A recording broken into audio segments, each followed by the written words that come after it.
তো চলছে ইংল্যান্ড এবং নিউজিল্যান্ডের মধ্যকার টেস্ট এবং খেলা হচ্ছে লর্ডসে। তো সেখানে একটা বিষয় আমি লক্ষ্য করলাম, সেটা হচ্ছে আজকে চতুর্থ দিনের খেলা কিছুক্ষণ আগে শুরু হয়েছে, যেখানে নিউজিল্যান্ড ব্যাট করছে, নিউজিল্যান্ডের 6 উইকেট পড়ে গেছে অলরেডি 100 রানের মধ্যেই।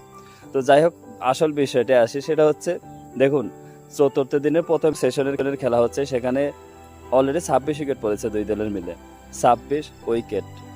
কিন্তু এটাই যদি আজকে মিরপুরে হতো তাহলে একটা কথা আছে কি জানেন, নানা ঋষির নানা মত, অনেকেই অনেক কটুবাক্য ব্যবহার করতে আমাদের মিরপুরের পিচ নিয়ে, কিন্তু এটা তো লর্ডসে হচ্ছে, সেহেতু লর্ডস ক্রিকেটের তীর্থভূমি।